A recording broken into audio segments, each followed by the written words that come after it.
Então, irmãos, vamos dar sequência no nosso estudo que temos falado a respeito de obras da lei e maldição da lei. O que significam?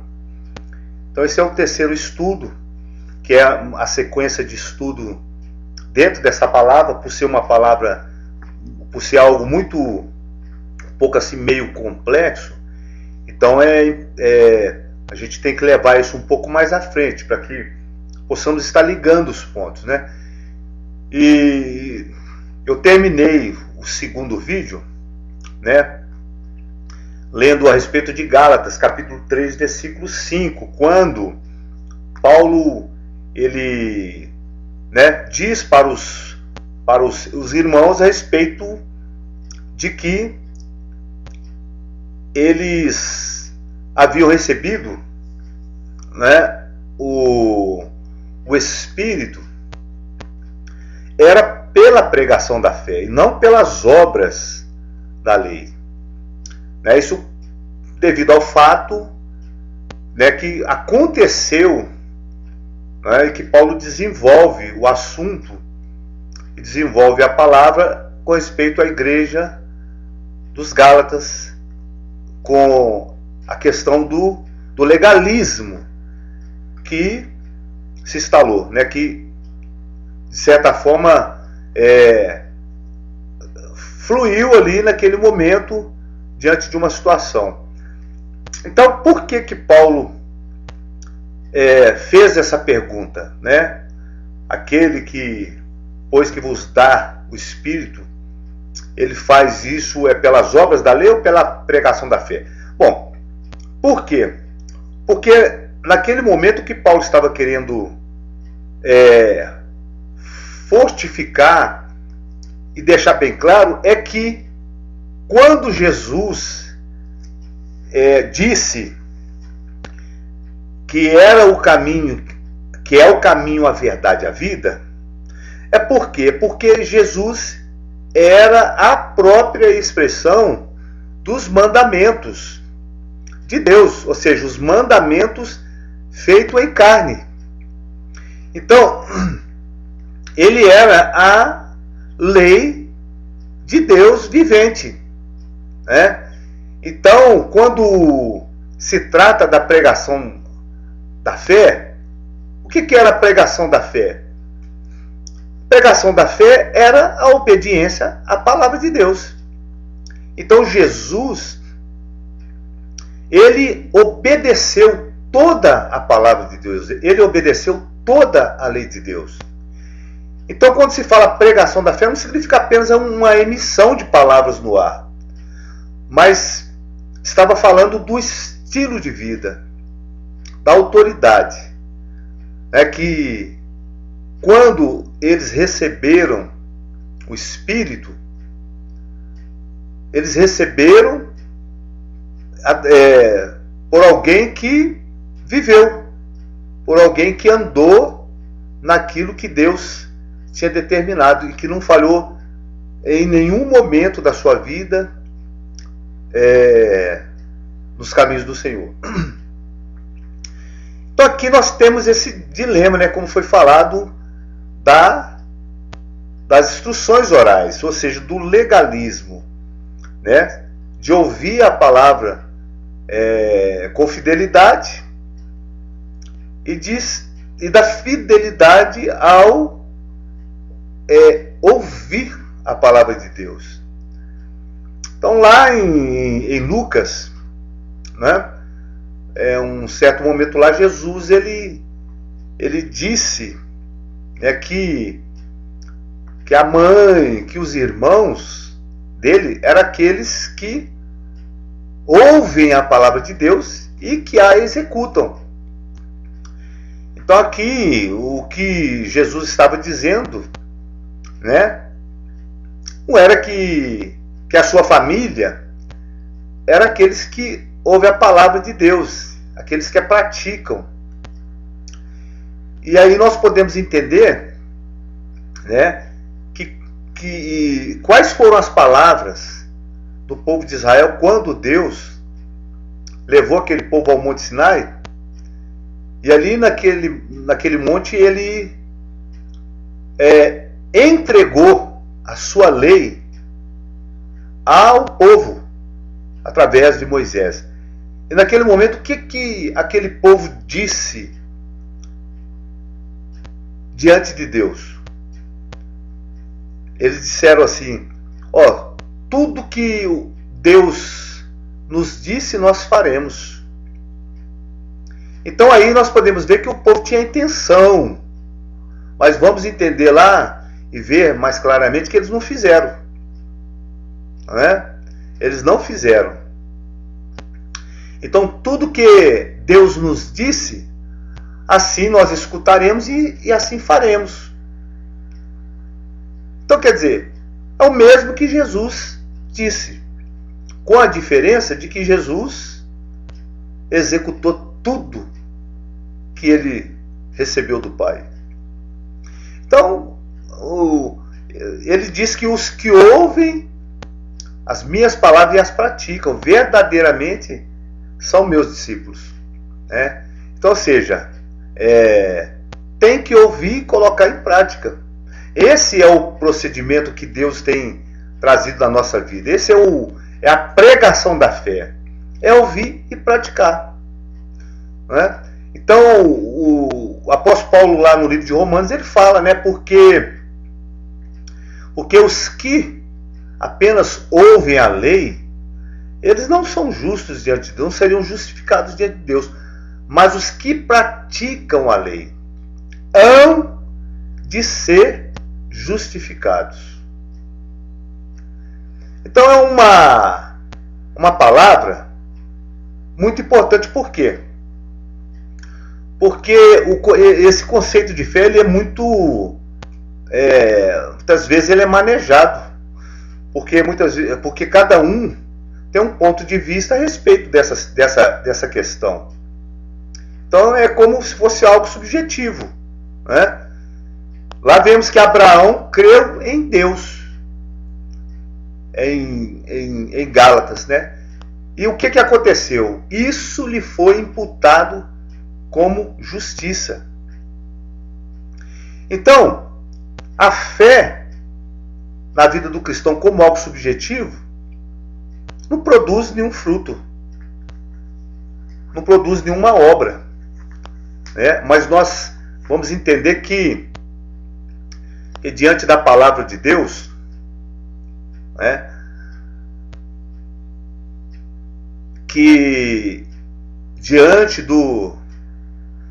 daquilo que Jesus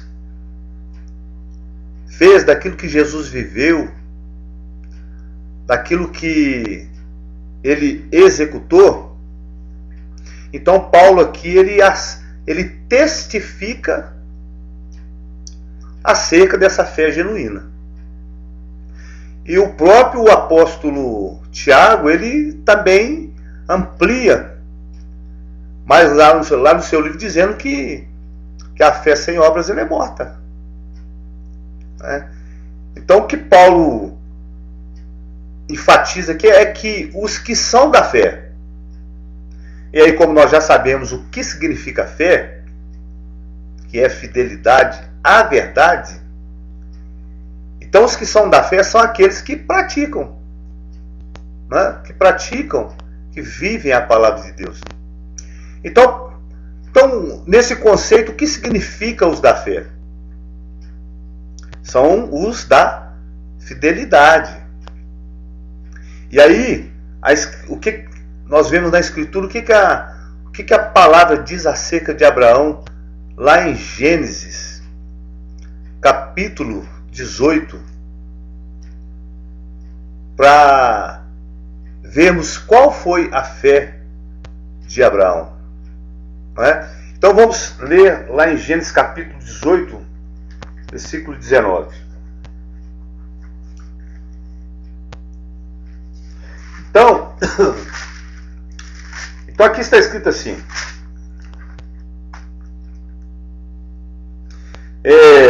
pois eu o escolhi para que ordene aos seus filhos e aos seus descendentes que se conservem no caminho do Senhor, fazendo o que é justo e direito, para que o Senhor faça vir a Abraão o que lhe prometeu. Então, esse caminho segundo, lá no livro de Deuteronômio, olha o que né, Deus falou acerca de Abraão é que ele iria ordenar aos seus filhos, a sua casa, para que guardem o caminho. O caminho. Então esse caminho segundo, lá em Deuteronômio, mais à frente, abram aí, capítulo 5.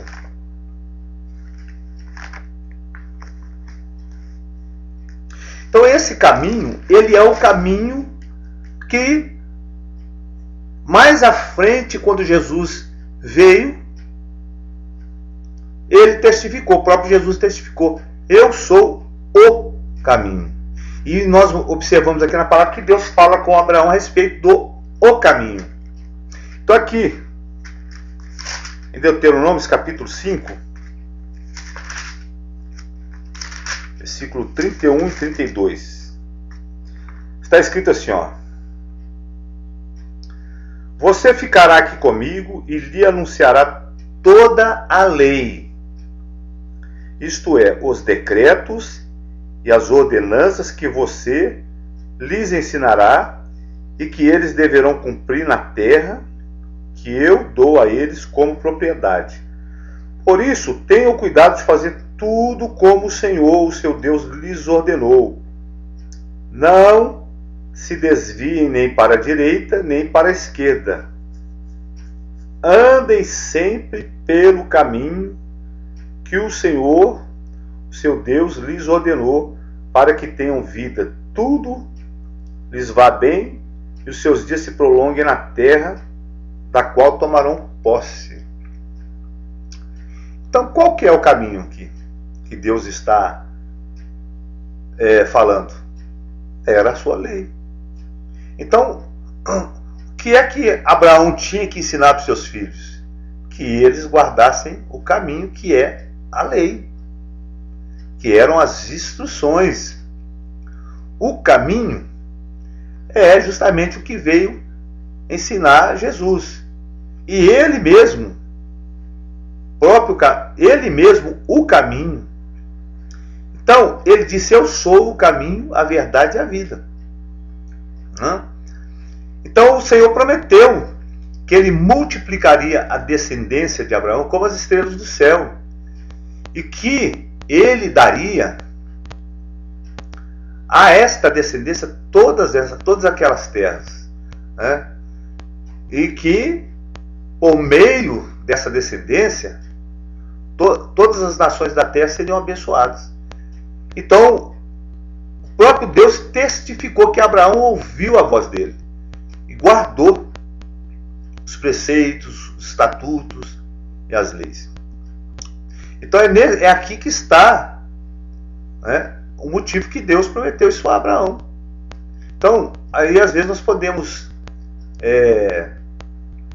perguntar, né? Mas qual lei e mandamentos são esses que Abraão seguiu? Porque a lei foi dada 430 anos depois. Então, quais que eram esses estatutos? Quais que eram esses mandamentos, né? Então, aí nós precisamos entender que desde Adão, Deus ele já tinha começado a dar instruções. Quando chegou na época de Noé, Deus deu mais instruções. E Deus seguiu dando instruções até que chegou a época de Abraão. E nessa época de Abraão, Deus já tinha revelado a descendência de Adão, de Sete, e chegou até Noé. E ali havia uma semente, havia uma linha que iria passar por todos eles até que chegasse em Abraão, Isaac e Jacó, né? Depois passou pelos profetas e chegou até Jesus. Então, essa linha, Deus escolheu para ser o transmissor da palavra de Deus. Que naquela época de Moisés, estas instruções, elas foram apenas escritas. Eram mandamentos, eram instruções que Deus já tinha dado. E todos aqueles que andaram com Deus entendiam pelo relacionamento, pela comunhão, pela obediência, que eles tinham que obedecer alguma coisa. E o que eles tinham que obedecer era a voz do Senhor. Não é? Então, quando, na época ali de Noé, que Deus foi ali dito para Noé a respeito dos animais que ele tinha que colocar na arca e as quantidades que ele tinha que colocar de animais impuros, de animais limpos. Então, como é que Noé sabia disso? Como é que Noé sabia que isso era uma lei de Deus? Se Deus escreveu isso vários anos depois dele. Então o que nós precisamos entender é que a lei de Deus, ela já existia.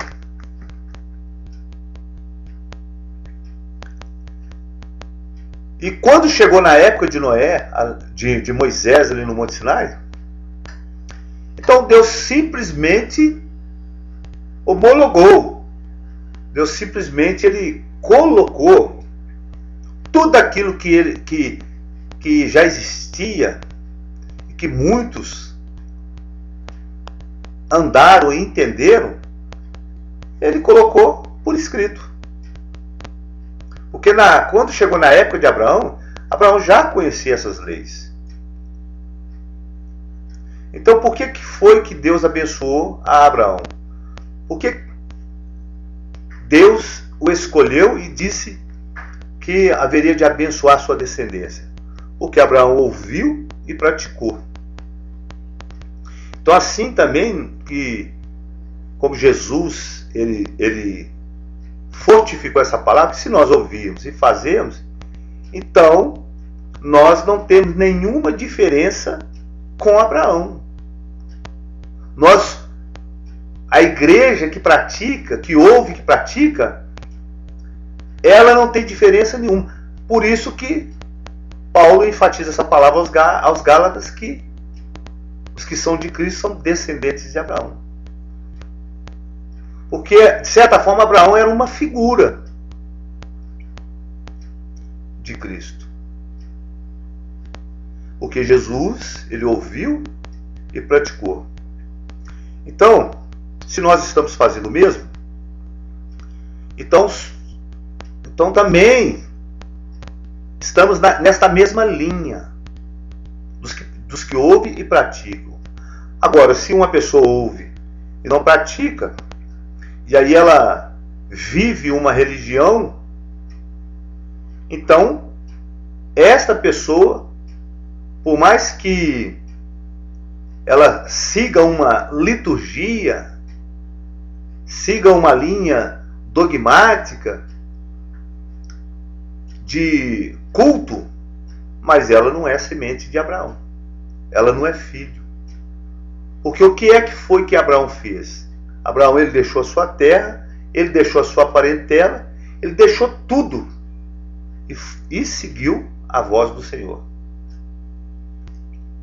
Então Deus, ele fala lá em Deuteronômio que quando nós damos ouvido à voz do Senhor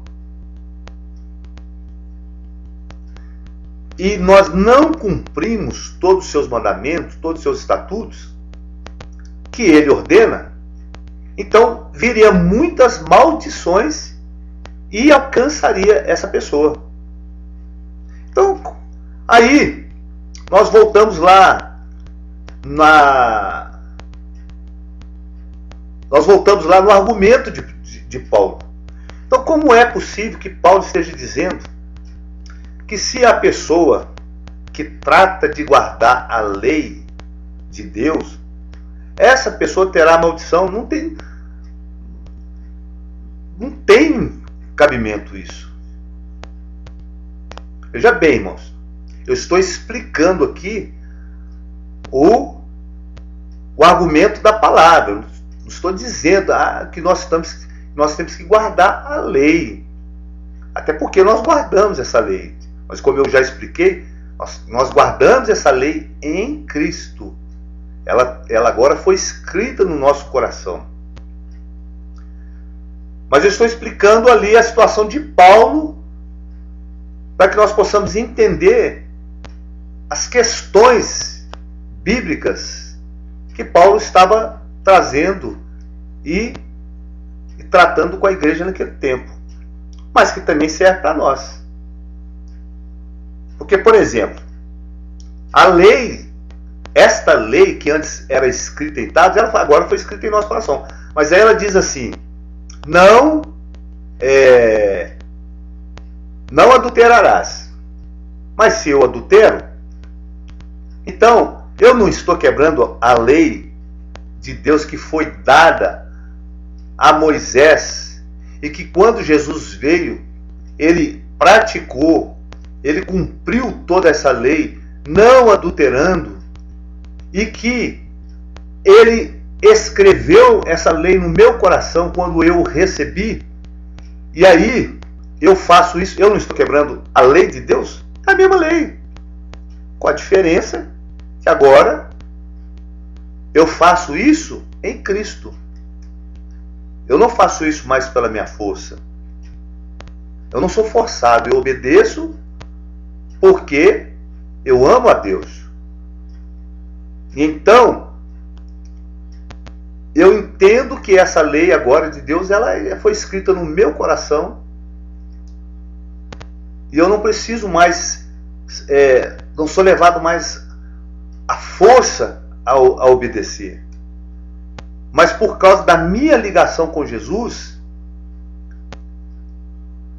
e por causa que eu vou compreendendo o propósito de Deus, então eu obedeço porque eu amo a Deus. Então o que nós precisamos entender é isso, é saber fazer essa diferença. Se lá em Deuteronômio o Senhor fala que se alguém não der ouvido a voz do Senhor para fazer tudo aquilo que Ele ordenou, e aí vem Jesus e obedece tudo aquilo que Ele ordenou, então como é que pode ser possível que Paulo esteja dizendo que a pessoa que guarda a lei de Deus será maldita? Então é por isso que nós precisamos entender as diferenças. E o único meio de entendermos essas diferenças é quando nós estudamos a cultura do povo para entendermos a mente do povo nesse tempo, a mente de Paulo, a mente de Pedro, a mente de Jesus, de coisas que Jesus tratava com o povo judeu, com a cultura judaica, com a vivência cotidiana do povo judeu. E às vezes nós não entendemos isso e distorcemos a palavra de Deus e falamos algo que Deus não falou. Então o motivo desse estudo é para explicar, para que possamos entender, né? Então, será que se obedecermos à lei de Deus que foi dada a Moisés, estamos debaixo de maldição? É isso que Paulo está falando? Não é? Impossível, impossível. Vamos focalizar isso lá em Deuteronômio, capítulo 28. Já estou aqui no livro de Deuteronômio, capítulo 28. Vamos entender isso mais claramente, para que nós possamos discernir. Porque eu acredito que quando nós não entendemos corretamente o que Deus falou, eu creio que o próprio Espírito de Deus se entristece. Porque na nossa ignorância nós estamos dizendo uma coisa que Deus não disse. A nossa ignorância, estamos conflitando a palavra do Senhor. Então vamos ler aqui. Se vocês obedecerem fielmente ao Senhor, o seu Deus, e seguirem cuidadosamente todos os seus mandamentos, todos os seus mandamentos que hoje eu lhes dou, o Senhor, seu Deus, os colocará muito acima de todas as nações da terra. Então, ou seja, aqui, o que Deus está dizendo é que aqueles que guardam serão benditos. Não é? E os que não guardam serão malditos. Então, como é que nós podemos dizer que guardar a lei é estar debaixo de maldição? Se aqui em Deuteronômio 28, Deus diz que será bendito todos aqueles que guardar todos os seus mandamentos. É estranho, é esquisito esse entendimento. E aí, Deus mostra ali uma lista de maldições para aqueles que não obedecem. Então, será que a palavra de Deus está em contradição? Será que Deus deu a sua lei e aí, em um determinado momento da história, se forma um concílio e faz uma separação? Esse aqui é o Velho Testamento, ele já não vale mais nada, ele é só uma história. Agora nós temos o novo mandamento, nós temos o novo pacto. Então, nesse novo pacto, nós temos que obedecer é o que Jesus falou. E o que Jesus falou é o quê?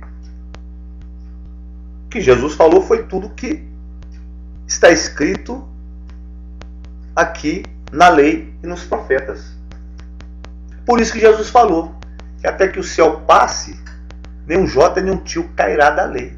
Porque a lei é a palavra de Deus, a lei é os mandamentos do Senhor, que ele veio com a sua vida, completou, cumpriu. Ou seja, aquilo que o homem não conseguia cumprir, ele cumpriu nele. E agora, quando nós recebemos a Cristo em nosso coração, quando nós entramos nessa aliança com ele, ele vem, pega esses mandamentos que ele cumpriu, escreve ele nos nossos corações, e esses mandamentos do Senhor se tornam a lei do Espírito de vida. Então nós não podemos dizer uma coisa que está escrita em lugar das Escrituras e que esteja contradizendo o que Deus falou em outro lugar. Então, quando nós vemos assim, muitos pregando que a lei não tem mais efeito, que a lei foi abolida, que a lei acabou, sinceramente, é algo meio esquisito. É algo meio esquisito. Então nós precisamos compreender. Então o que Jesus disse a respeito da lei, o que Paulo dizia a respeito da lei, tinha que saber de qual lei eles estavam falando. Porque, segundo a palavra, nenhum deles pregou contra ela. Porque quando tanto Jesus como Paulo se reprimia algo da lei, todos eles se referiam à lei de mandamentos de homens. Se era a lei de Deus, então eles estavam se referindo aos escritos de Moisés e dos profetas. Então, como é possível que Paulo vai dizer aqui em Gálatas que está tratando de guardar a lei, vai estar debaixo de maldição? Então, como é que nós explicamos isso? É muito fácil. Porque o que Paulo está falando aqui é das obras da lei. É da lei dos homens. Então, essa confusão toda que nós muitas vezes temos da interpretação das Escrituras é porque nós não conhecemos a cultura do povo de Israel. Então esse é o nosso grande erro. Torna a falar. Quem quiser concordar, concorde. Quem não quiser concordar, não concorde. Uma coisa eu sei, que Deus está restaurando esta mentalidade, Deus está restaurando este entendimento na sua igreja em muitos lugares na terra.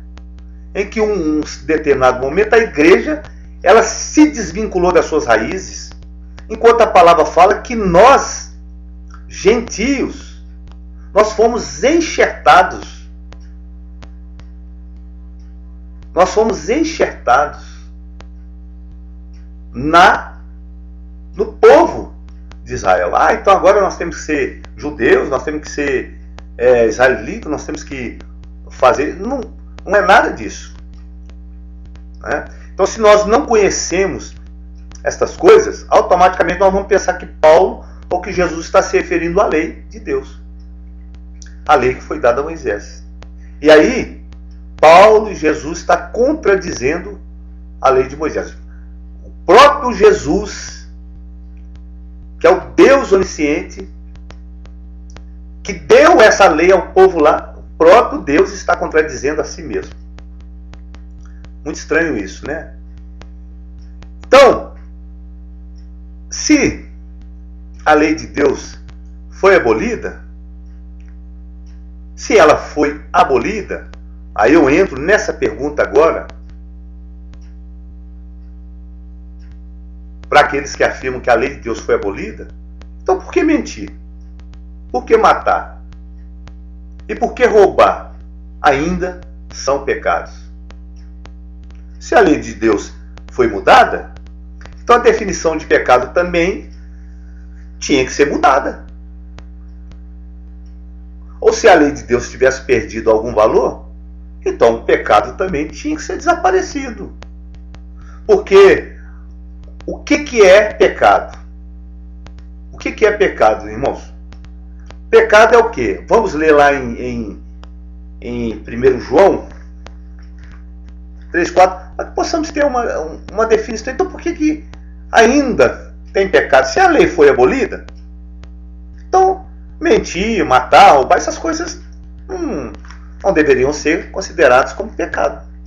Mas vamos ver aqui o que diz aqui 1 João capítulo 3, versículo 4.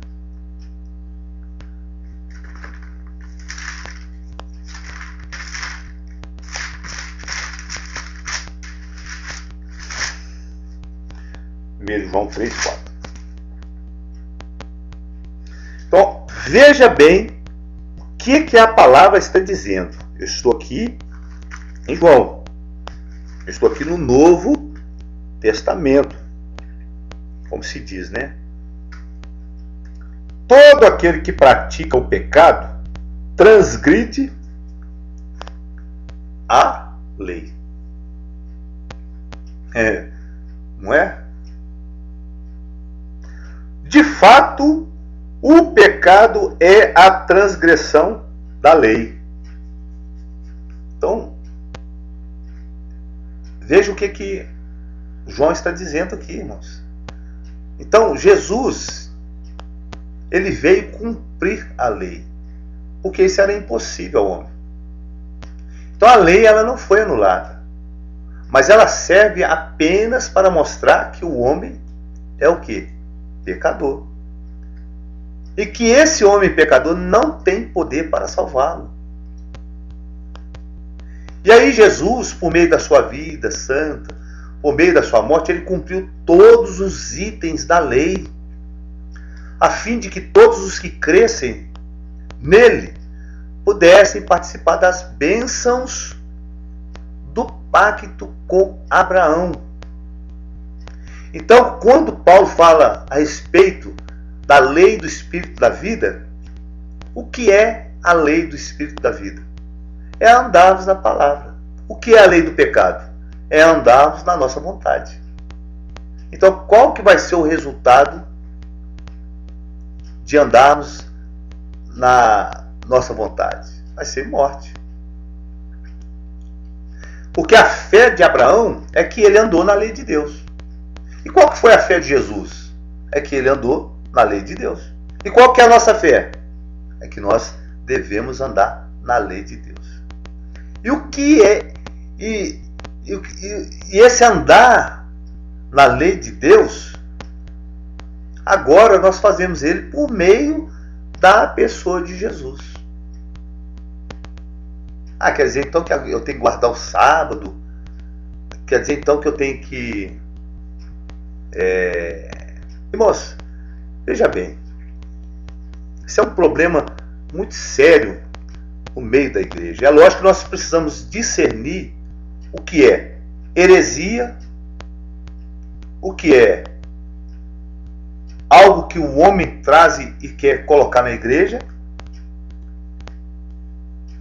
do que se entende da palavra.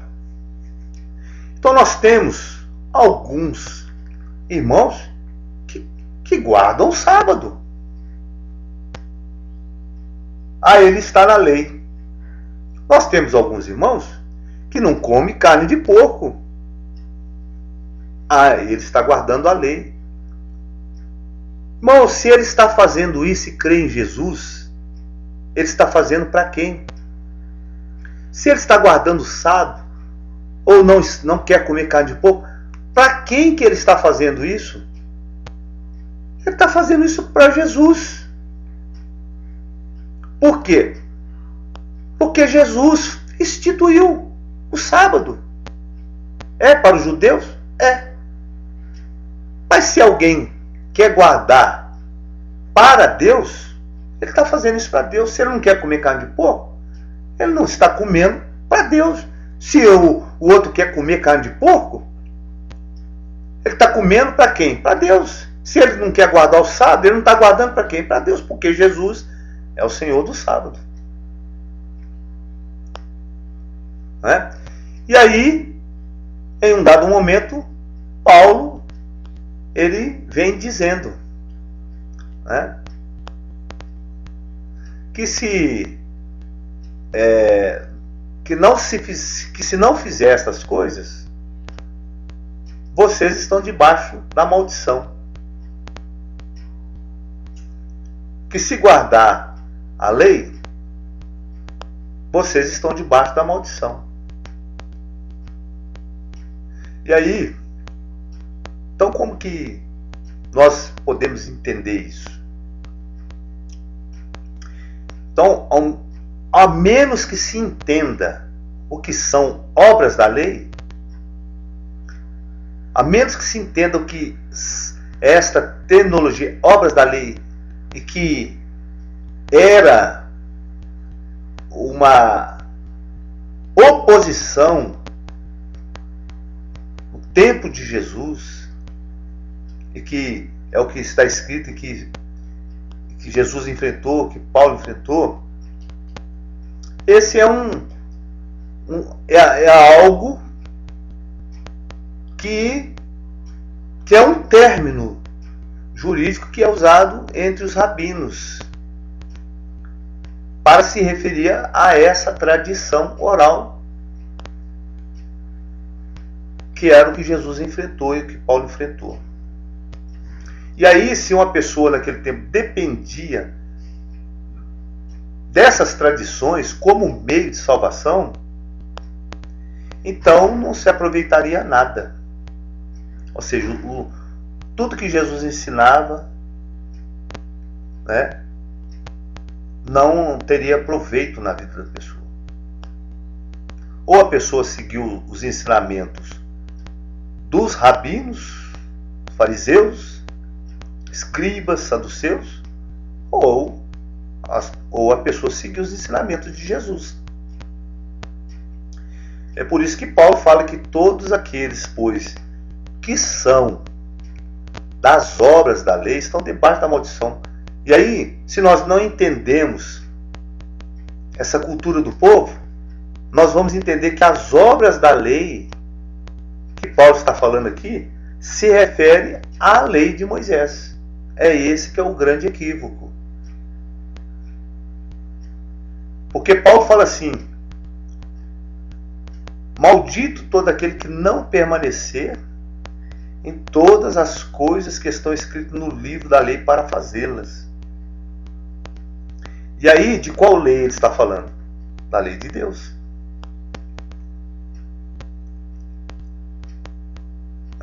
E aí, de onde Paulo tirou isso? Que aquele que não permanecer em todas as coisas que estão escritas. O que Moisés fez quando recebeu a lei de Deus? Escreveu. Porque tudo que Deus deixou escrito é o que devia ser praticado pelo povo. E aonde que Paulo tirou essa palavra? Lá em Deuteronômio. Quando o Senhor fala assim: maldito aquele que não confirmar as palavras desta lei. Então, qual que é a diferença entre esse versículo e o versículo que Paulo, e a palavra que Paulo está falando ali em Gálatas, quando ele diz lá: maldito aquele que não permanecer em todas as coisas que estão escritas no livro da lei para fazê-las. Qual que é a diferença? A diferença está justamente na palavra escrita, no que está escrito. Porque Paulo aqui ele repetiu o texto de Deuteronômio.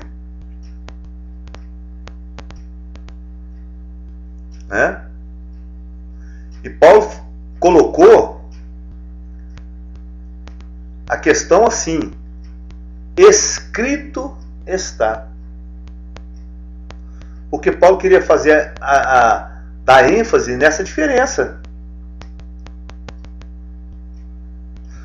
Porque os que dependiam das obras da lei, eles seriam malditos. E por que essa pessoa se tornaria maldita? Porque estas obras da lei eram mandamentos de homens, mandamentos que foram agregados na cultura do povo. E aí, a lei do Senhor disse que não se deveria acrescentar nada além daquilo que tinha sido escrito. Porque se alguém acrescenta ou tira algo, então esta pessoa era maldita.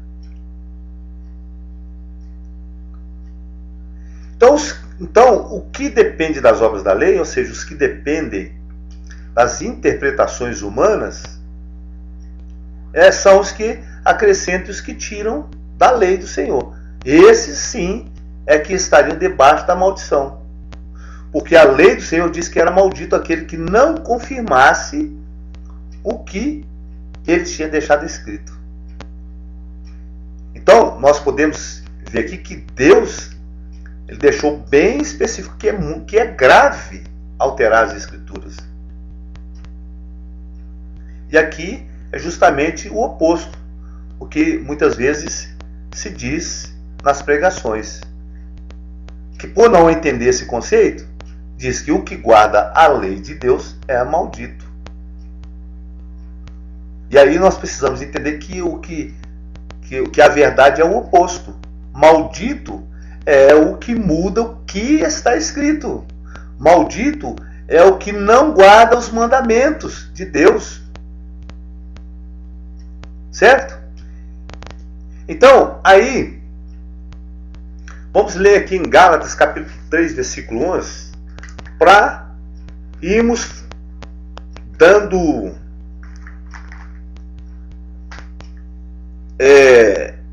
corpo a essa palavra, corpo a esse ensino. 3:11.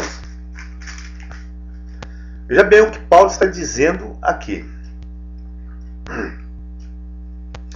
É evidente que diante de Deus ninguém é justificado pela lei, pois o justo viverá pela fé.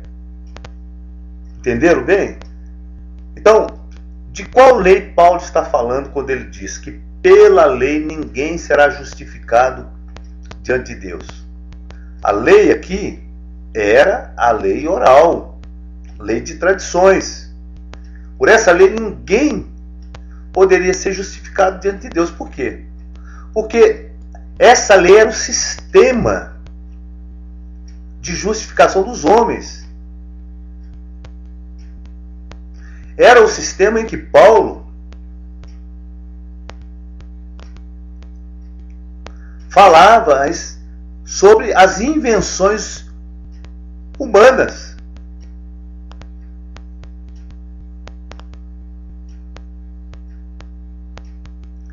Então, Paulo, ele era o quê? Um homem zeloso da lei. Paulo, ele era o quê? Ele era fariseu. Então Paulo viveu estas invenções, ele viveu este legalismo na sua própria vida antes de conhecer Jesus. E aí, só que chegou um momento em que ele viu que isto era tudo obras mortas. Quando ele encontrou com Jesus no caminho de Damasco, né? Ele, através daquela luz,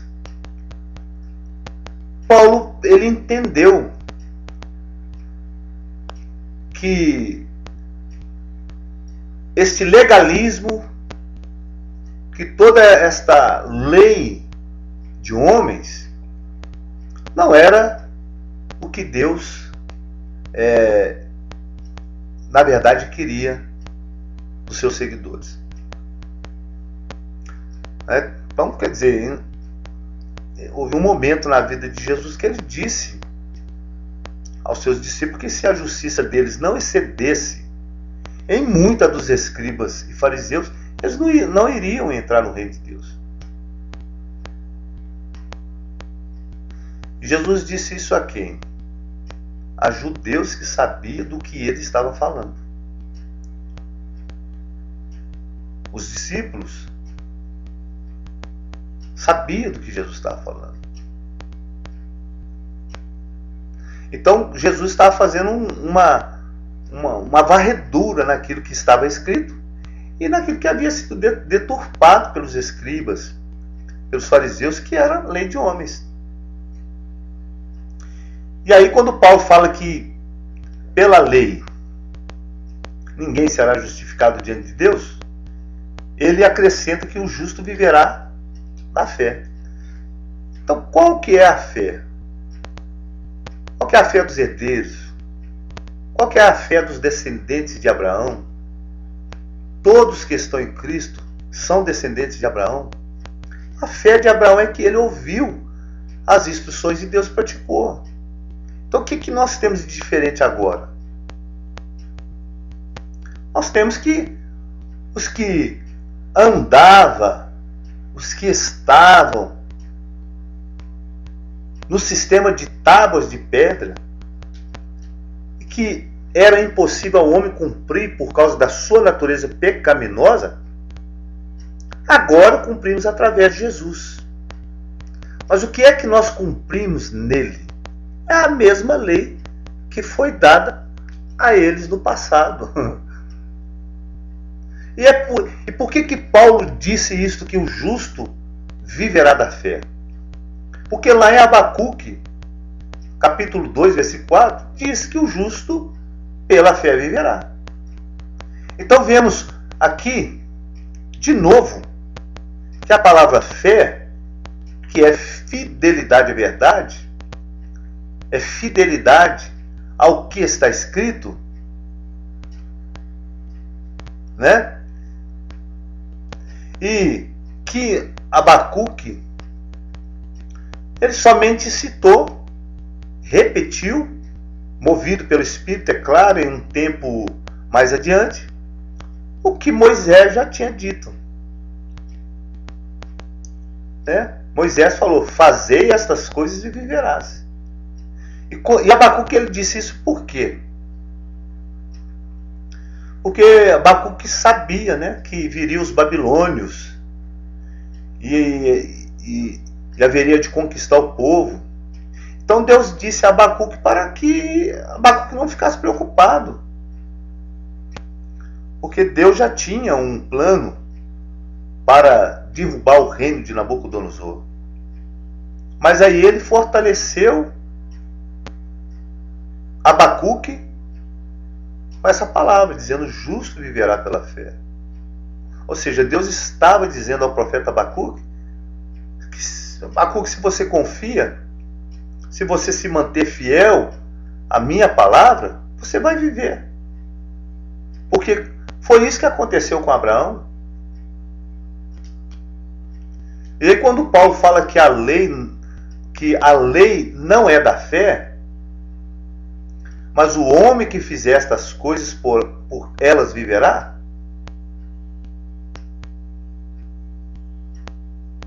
E aí,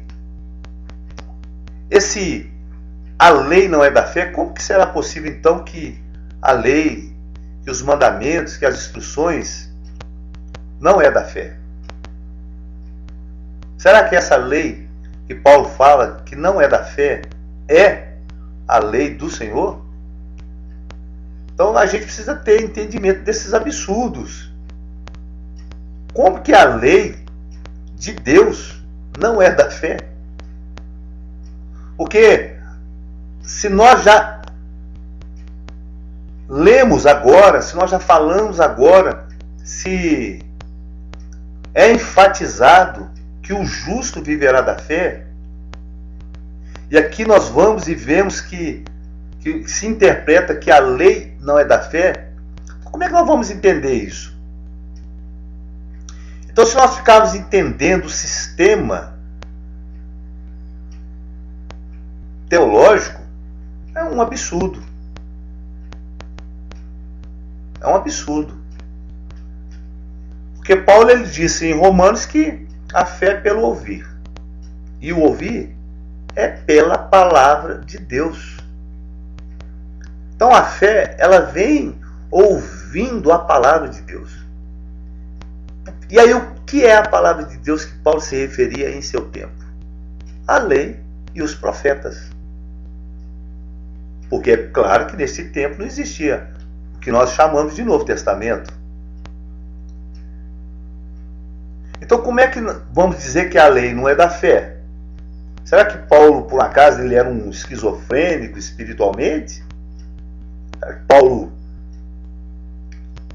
era meio doido, precisava de se consultar com um psiquiatra?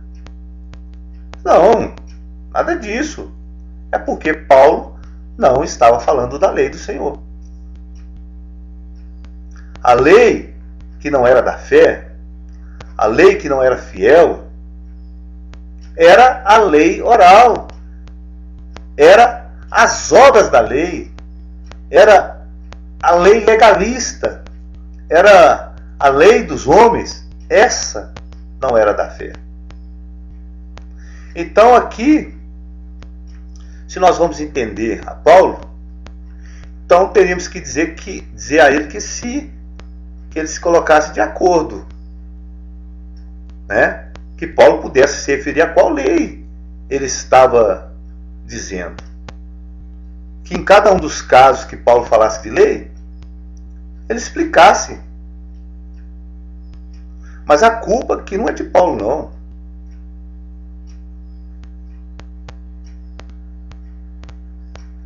A culpa não era de Paulo.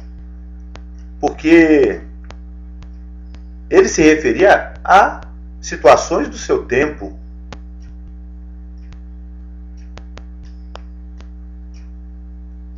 Então, eu acredito que também Deus permitiu que algumas coisas ficassem ocultas, escondidas durante um tempo, mas que agora ele está revelando, está clareando a nossa mente.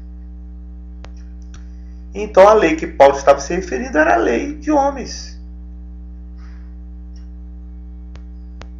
Porque a lei de Deus, a lei escrita, ela diz que nós devemos fazer o que está escrito. E nós viveremos por ela. Então, a lei não é da fé. É porque a lei oral não é da fé.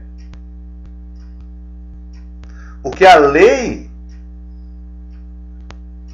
da fé, a lei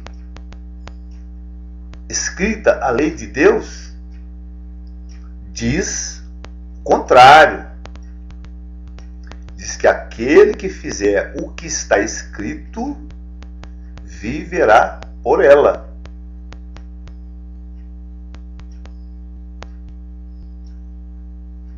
Onde está escrito isso? Está escrito lá em Levítico. O Senhor diz que o povo deveria guardar os seus estatutos, os seus juízos. E que aquele que observasse, o homem que observasse, viveria por eles. Mas a lei oral não faz as coisas que estão escritas. A lei oral faz outras coisas que não estão escritas. A lei dos homens, a lei de mandamentos humanos, ela vai contra o que está escrito. Né? E Paulo ele segue dizendo que Cristo nos resgatou da maldição da lei, fazendo-se maldição por nós, porque está escrito, né? Que maldito todo aquele que fosse pendurado no madeiro. Aí muitos pegam essa palavra e dizem assim: maravilha, bendito seja o Senhor que cravou a lei na cruz, agora eu estou livre. Estou livre para fazer o que eu quero. Estou livre para seguir o meu caminho. Não tenho mais nenhuma lei sobre mim. Então, somos livres. Não devemos mais guardar a lei. A lei foi abolida. Mas qual maldição, de qual maldição que Jesus nos redimiu? É da maldição que está escrita? Será que é disso que Ele nos resgata? Será que é disso que Ele nos redime? Porque como acabamos de ler, né? Maldito todo aquele que for pendurado no madeiro. Aí quem era colocado no madeiro naquela época? Quem que era colocado no madeiro naquela época? A quem não queria se submeter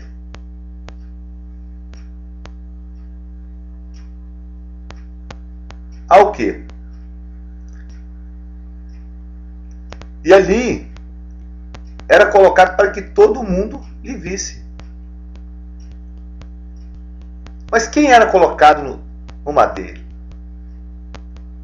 Tem algum caso na Bíblia de alguém que foi pendurado e que era, por exemplo, um estudioso da palavra? Tem algum exemplo na palavra a respeito disso? Tinha sim, tem sim. Né? Tem lá a vida de Absalão, filho de Davi.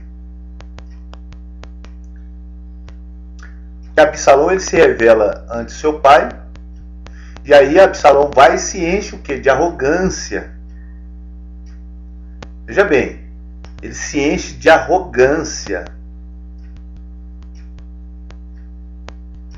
E no final, ele termina pendurado. E o que isso representa? Isso representa rebelião, representa orgulho do ser humano. Representa ir contra Deus. Ir contra a sua palavra. E aí quando nós vemos Jesus na cruz, nós estamos vendo o quê? nós estamos vendo que ele ali naquela cruz, ele toma o lugar de pessoas orgulhosas, de pessoas que não querem se submeter a Deus, pessoas que querem andar no seu próprio caminho, pessoas que querem andar na sua própria vontade, pessoas que se rebelaram, pessoas que o desprezaram, não é? E aí nós vemos o que seria que nós deveríamos merecer. Todos nós que nos desviamos da justiça de Deus. Porque quando Absalão foi pendurado, Absalão foi pendurado porque ele foi contra a lei de Deus. E aqui nós vemos Jesus pendurado no lugar de pessoas que foram contra a lei de Deus. E então, para nós deveríamos morrer. Nós deveríamos ser pendurados. Nós que deveríamos estar no lugar e não no lugar de Jesus. Mas aí ele, no seu grande amor, ele toma o nosso lugar. E aí como é que nós somos livres?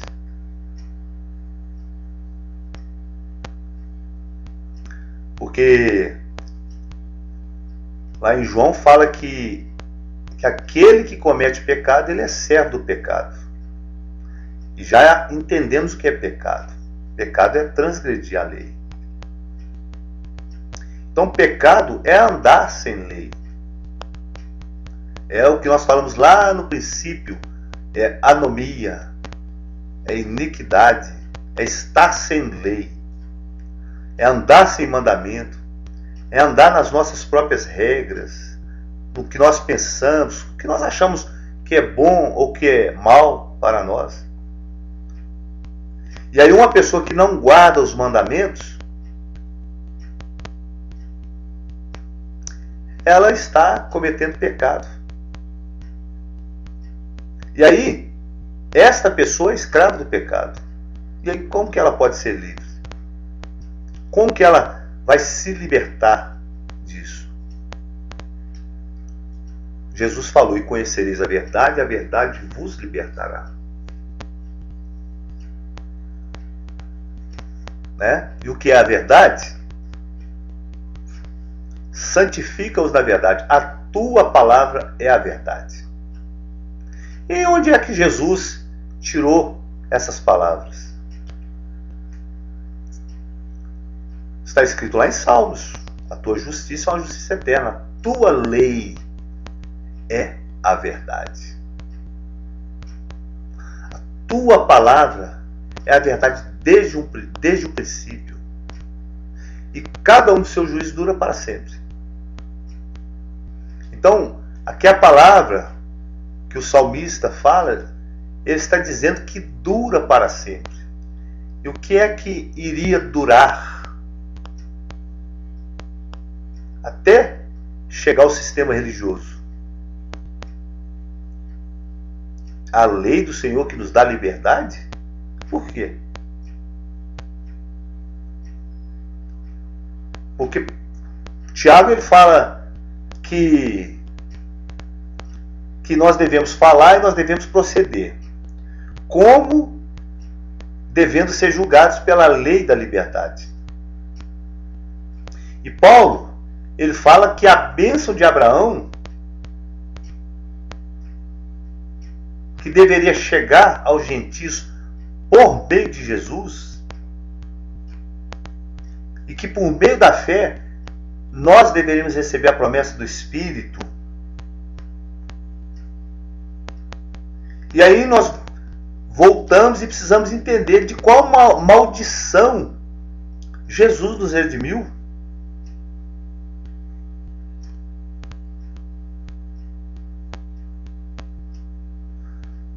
Porque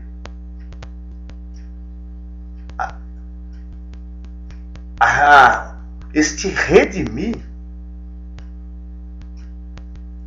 foi da maldição que está escrito lá, a palavra que, por não se ter cumprido o que está escrito, ou se ter acrescentado e tirado do que está escrito. E aí, será que é disso que Jesus nos redimiu? Ou seja, ele se fez maldito por nós? Porque se afirma que maldito todo, porque está escrito, como diz, né? Maldito todo aquele que for pendurado no madeiro. Porque se colocava alguém no madeiro e todo o povo via esse acontecimento.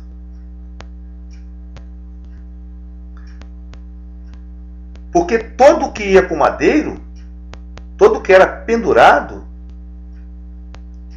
era os que eram os orgulhosos, eram os que eram rebeldes. Então, quando o povo via essa situação, eles viam isso e eles tinham que se cuidar. Porque se eles não quisessem se cuidar, vendo aquela cena, então eles iam acabar também sendo pendurados. E aí Absalão, que se rebelou contra seu pai, contra Davi, né? E o próprio Davi tinha um coração conforme o coração de Deus, porque Deus falou que Davi era um homem segundo o seu coração. E aí Absalão, naquele momento, quando se encheu de arrogância, ele acabou pendurado. E aí Absalão representa o orgulho do ser humano em ir contra Deus, em ir contra a autoridade. E aí, quando nós vemos Jesus pendurado na cruz, nós estamos vendo ele tomando o lugar de um povo, de pessoas arrogantes, pessoas orgulhosas, que rejeitam a palavra e que querem estabelecer a sua própria justiça, que não quer submeter a Deus, não quer submeter o que Deus estabeleceu pelas Escrituras, e aí decide estabelecer a própria justiça. Então, na verdade, éramos nós que deveríamos estar pendurados naquele madeiro. E aí qual seria a condenação que nós deveríamos receber? E todos os homens que estabeleceram sua própria regra. Qual que era a punição que deveríamos receber? Ser pendurados para que todos vissem que nós estávamos sendo pendurados por causa do nosso orgulho, por causa da nossa soberba, por causa da nossa desobediência ao que estava escrito. E aí Deus, pelo seu grande amor, ele vai e toma o nosso lugar. Ele foi pendurado em nosso lugar.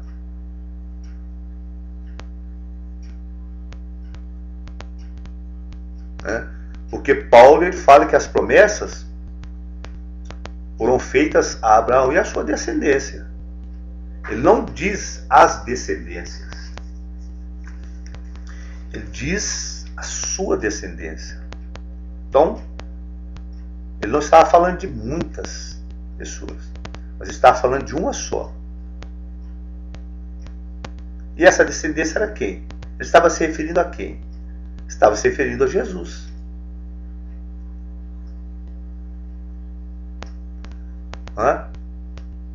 Então, as promessas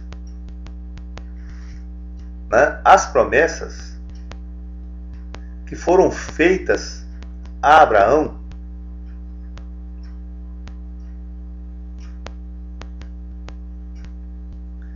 através de uma aliança que foi confirmada por Deus em Cristo. E aí a lei, que veio 430 anos depois, não invalida, não abole a promessa. Então, a promessa que foi dada a Abraão de abençoar sua descendência não pode tirar a lei que, em algum sentido, tenha trago esta maldição.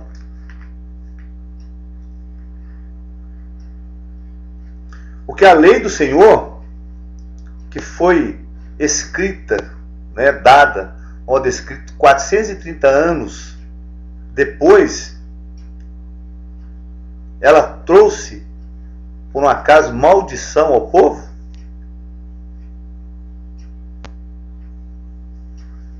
Ela trouxe maldição porque o povo não quis obedecer. Mas Deus já tinha prometido a Abraão. Então a promessa não podia de maneira alguma ser tirada pela maldição. Então a maldição é pela transgressão à lei que Deus deixou. Mas não pode abolir a promessa. Porque, como Paulo disse, se a herança provém da lei escrita, então já não seria da promessa. Mas Deus, ele, pela promessa, ele deu de forma gratuita a Abraão.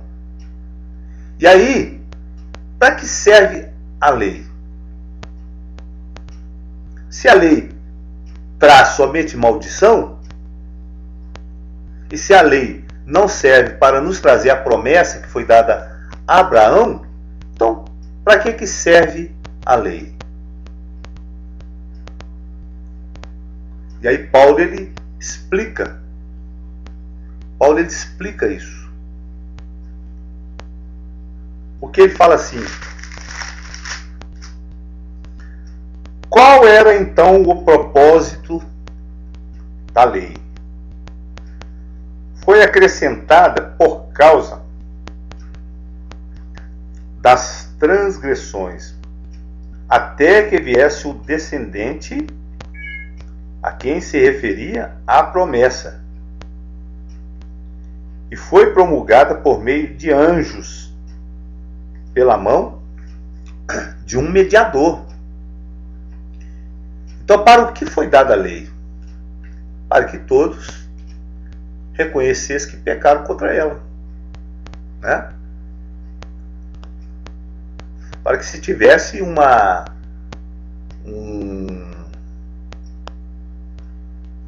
como eu vou dizer isso, um memorial escrito do pecado.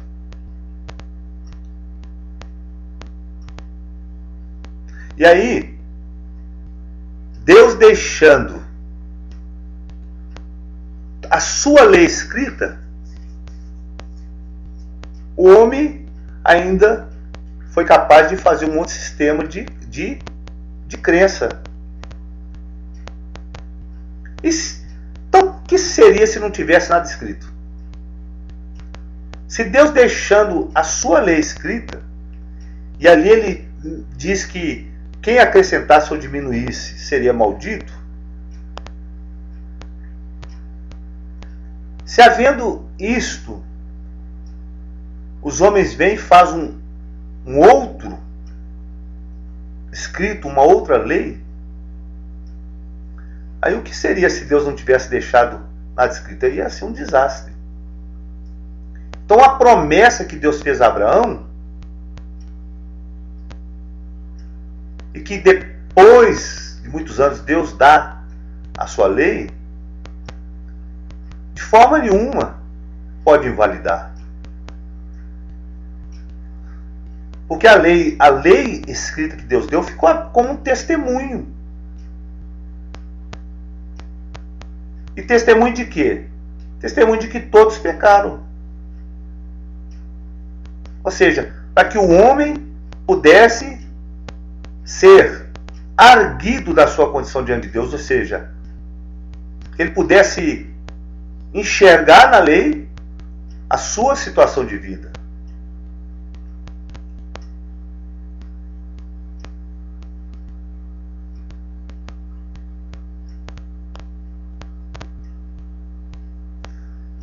Então a lei escrita ficou como um testemunho escrito. Uma constância, né, de que todos pecaram. É por isso que Paulo fala em Romanos. Ora, que nós sabemos que tudo que a lei diz, aos que estão debaixo da lei o diz, para que toda a boca esteja fechada e todo mundo seja condenável diante de Deus. E ele, na sequência, falando que nenhuma carne seria justificada diante dele pelas obras da lei.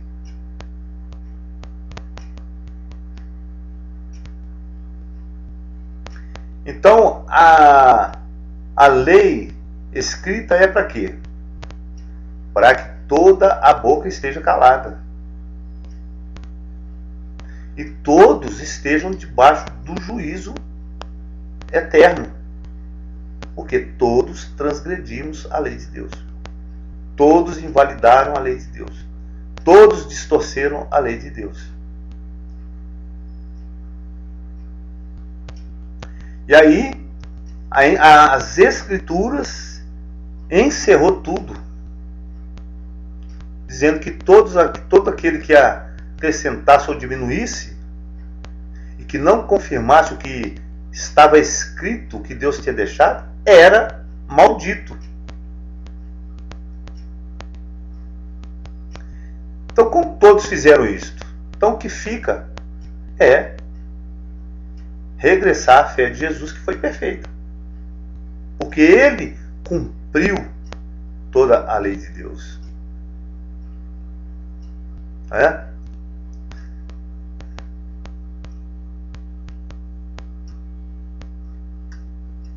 Ele cumpriu toda a lei de Deus. Aqui está escrito, no versículo 23 de Gálatas 3. Antes que viesse essa fé, estávamos sob a custódia da lei, nela encerrados, até que a fé que haveria de vir fosse revelada. E aí nós precisamos entender que antes que viesse a fé, e essa fé que ele estava se referindo era qual fé? Era a fé de Jesus. Era a fé perfeita. Antes que viesse a fidelidade perfeita,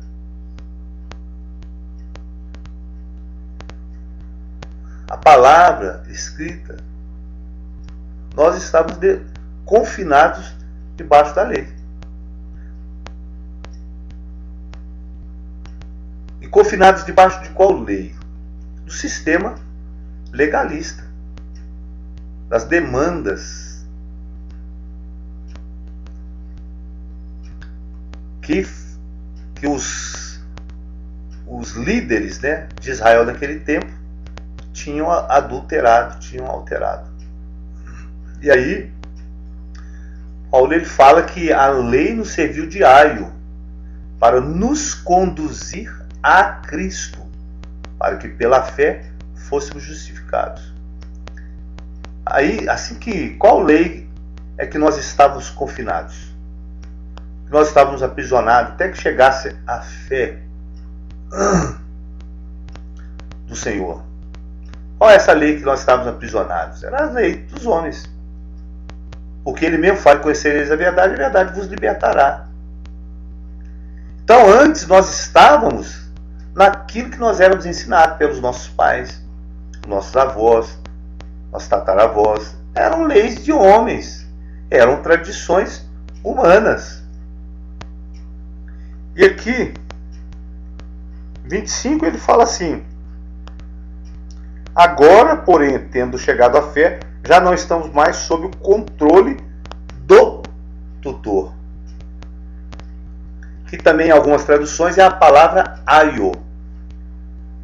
E aí quando nós vamos no grego, a palavra aio em grego é a palavra pedagogo. Porque nós precisamos entender isso, porque naquela época os reis, as pessoas de certas posições, quando seus filhos eram traquinos, eles pegavam essa criança e entregavam ela a um professor que eles contratavam para ensinar os seus filhos. E então, quando chegava-se uma certa idade, o pai pegava de volta essa criança e começava a ensinar esse filho diretamente, o que até então antes não era. E qual que era a função desses pedagogos? Era ensinar as coisas básicas. Então, essa lei oral, ela também teve um propósito. As tradições a qual o povo estava subjugado antes de Jesus se manifestar, e eles estavam confinados, levou o povo até o Messias. Porque Paulo fala assim que depois que veio a fé, já não estamos mais debaixo de aio. Mas se achar algumas traduções, você vai ver lá que a palavra está pedagogo. Se você vai no grego, procura na internet uma Bíblia interlinear grega, você vai ver. Então, uma vez que vindo a fé, já não estamos mais debaixo de tutores. E aí esses tutores, esses aios, que uma vez que veio Jesus, nós nos livramos deles, o que acontecia?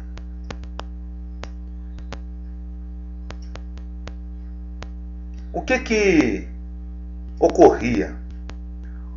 Quando o povo escutava a Jesus,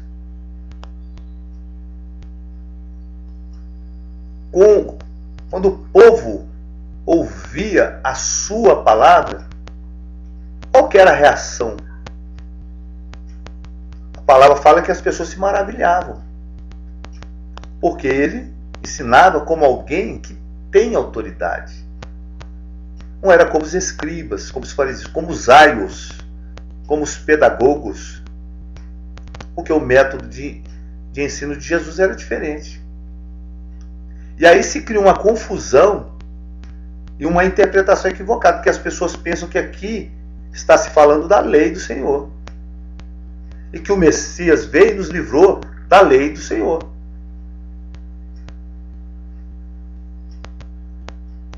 Mas algumas traduções dizem bem claramente: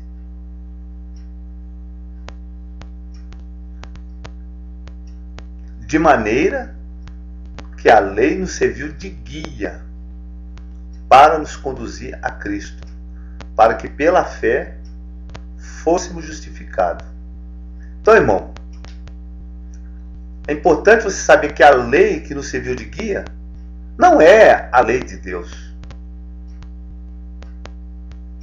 Porque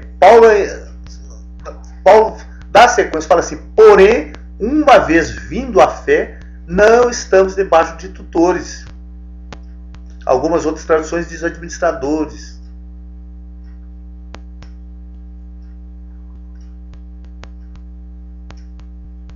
Então, quem que eram esses tutores? Quem que eram esses aios? Tipo capatazes. Quando a pessoa está com o capataz faz com que essa pessoa se submeta a alguns princípios, dogmas, que são regras dela. Mas o que Paulo está falando aqui é que chegou um momento em que nós fomos liberados. Que momento foi esse? Quando Jesus chegou. Quando a interpretação, quando a revelação correta chegou.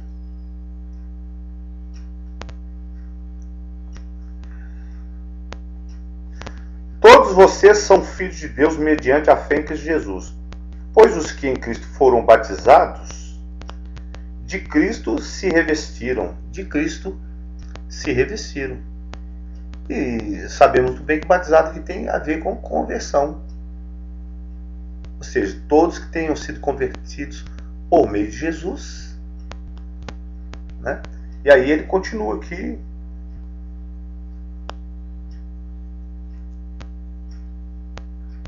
Não há judeu, nem grego, escravo, nem livre, homem, nem mulher, pois todas são um em Cristo Jesus. Então, aqui não tem diferença. O que aqui não quer dizer que já não exista mais homens, mulheres. Né? Não é isso. Você está dizendo aqui que já não importa mais essa diferença. O que importa é escutar e obedecer. É seguir a fé de Abraão. É seguir a fé de Jesus.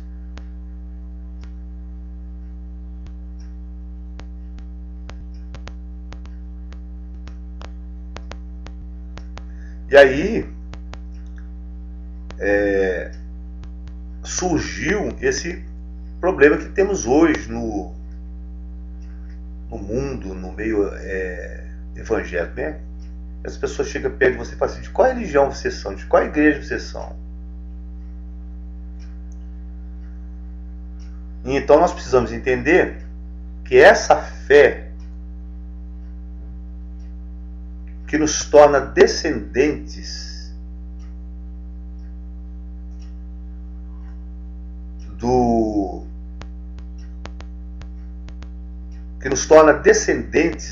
de Abraão e nos faz herdar, sermos herdeiros da promessa.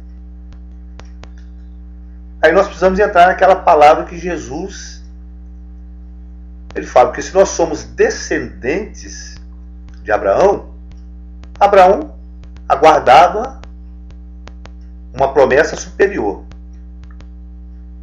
E Jesus vem na mesma linha e fala assim: o meu reino não é desse mundo.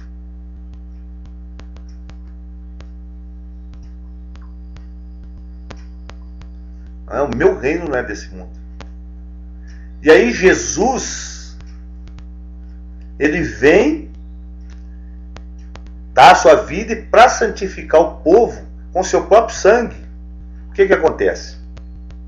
Ele padeceu fora da porta. E aí, que porta é esta? É a porta das muralhas de Jerusalém. Ou seja, ele foi crucificado fora de Jerusalém. E isso é uma clara representação de que estão expulsando ele da comunidade. Porque eles falaram que ele tinha demônio, disseram que ele não era o rei, que ele não era o Messias. Tirem ele da cidade aqui, crucifiquem ele como um delinquente. E Jesus ele falou que se fizerem isso com o mestre, né, o que é que eles vão fazer com os discípulos? Será que nós que servimos ao Senhor cabemos em algum sistema religioso?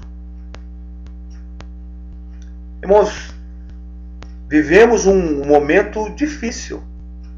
Cedo ou tarde, o sistema religioso ele vai colocar para fora os que são das raízes. Paulo fala que nós precisamos estar arraigados, enraizados em Cristo. Se nós estamos assim, ou procuramos nos identificar assim, nesta mesma fé, o sistema vai nos expulsar. Porque quando Jesus foi crucificado fora da porta,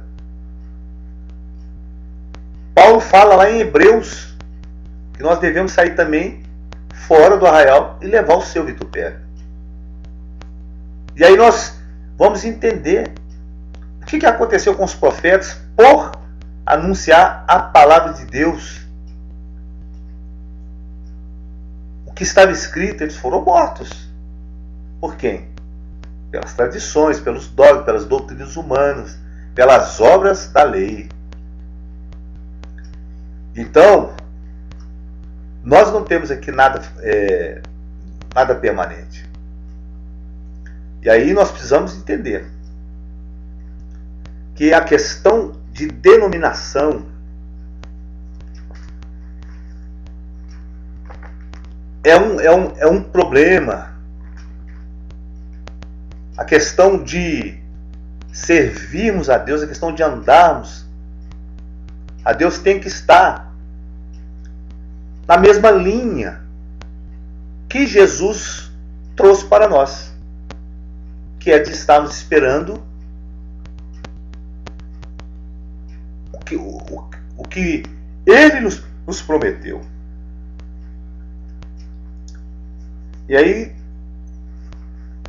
lá em Hebreus capítulo 11, nós vemos lá a linhagem daqueles que estavam esperando o que lhes foi prometido. E aí o que aconteceu? Eles nunca receberam.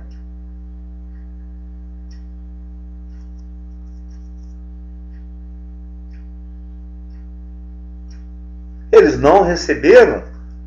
Por quê? Porque todos eles andaram na fé de Jesus.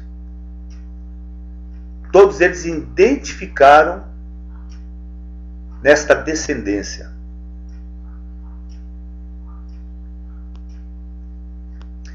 Todos eles se identificaram. Eles conheceram a sua identidade.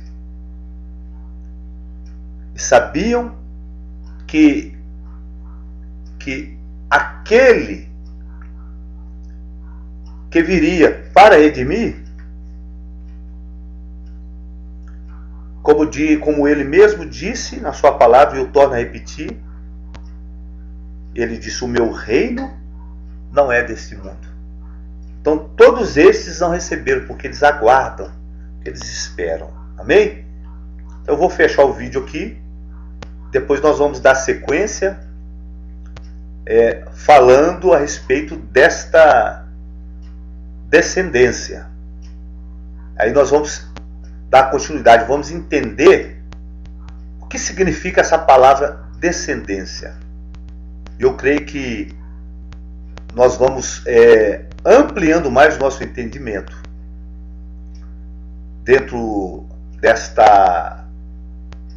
tudo aquilo que Paulo falou, tudo aquilo que Jesus falou. E nós vamos conseguir também identificar, vamos conseguir detectar com mais firmeza, com mais consistência, aquilo que estamos aguardando, aquilo que estamos esperando. O real valor da nossa fé. O que esperamos, o que cremos. E entender o propósito de Deus para a nossa vida em nome de Jesus. Eu dou sequência no próximo vídeo. Que Deus abençoe a vida dos irmãos. Todos nós possamos amar a palavra do Senhor. Todos nós possamos... Eu amo a palavra de Deus. Se eu pudesse, eu ficava o dia e a noite meditando na palavra do Senhor. Deus tem me proporcionado muito tempo, muitas horas, e eu tenho aproveitado esse tempo. Mas o meu desejo, se eu pudesse, eu ficaria o dia e a noite meditando na palavra do Senhor, porque é uma riqueza muito grande. Deus abençoe os irmãos, em nome de Jesus.